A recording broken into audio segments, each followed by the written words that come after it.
les cormorans. Ces oiseaux apprivoisés vivent dans des enclos aux abords du lac.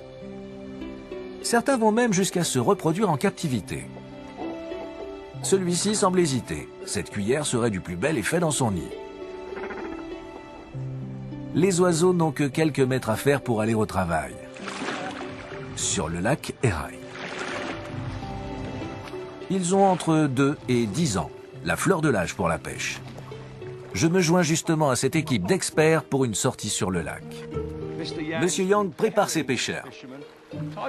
Ils nouent un brin de paille autour de leur cou, sinon les cormorans avaleraient tous les poissons qu'ils prennent. Ils ne serrent pas le nœud. Les oiseaux ont besoin d'être un peu bousculés pour se mettre au travail. On agite l'eau et on les éclabousse pour les stimuler. Ils vont bien finir par se mettre en chasse. Et voilà, ils plongent. Ce sont de merveilleux nageurs.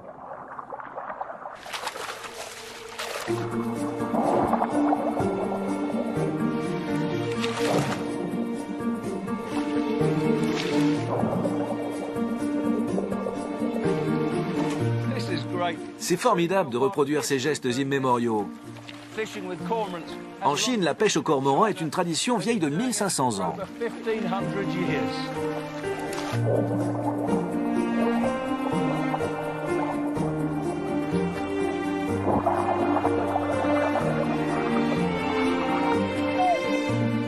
Il n'y a pas beaucoup de poissons par ici.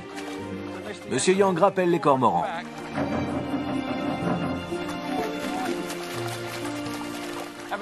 Il se lave et s'ébroue avant de remonter dans le bateau.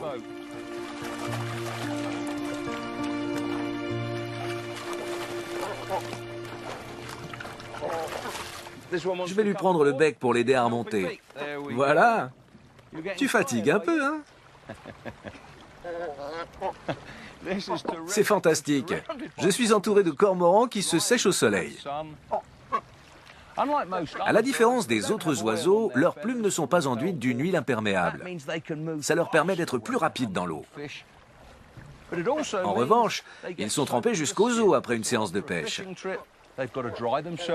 Ils se sèchent en déployant leurs ailes.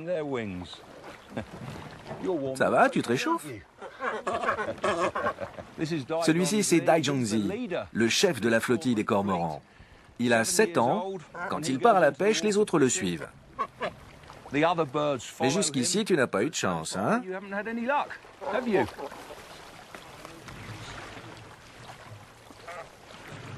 Maintenant qu'ils sont secs, on va essayer un autre coin.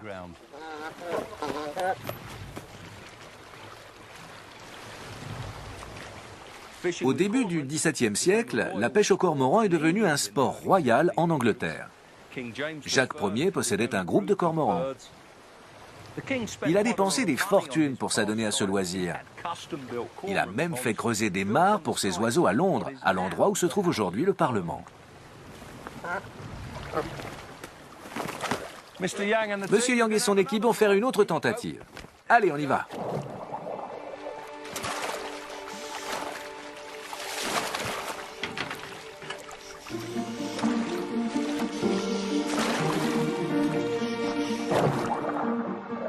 Les oiseaux semblent rester plus longtemps sous l'eau. C'est bon signe.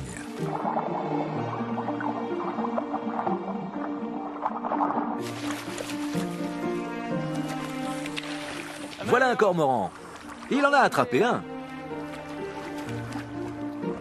Oh, et c'est un gros. Merci. Regardez la taille de ce poisson. Bravo! Les cormorans savent qu'on va leur enlever leur prise, mais qu'ils auront une récompense en échange.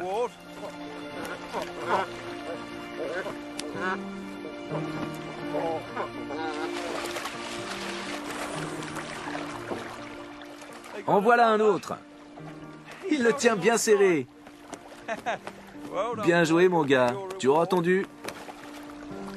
Il travaille bien, non? Bravo, monsieur Yang.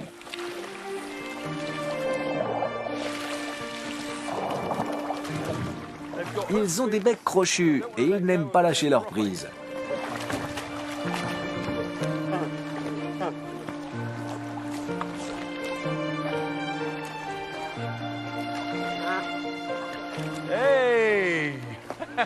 Il s'accroche à son poisson. Et on le comprend, il est énorme. Allez, lâche. C'est bon, tu as gagné ta récompense. Merci beaucoup. Et de 4. Vous êtes une sacrée équipe de pêcheurs.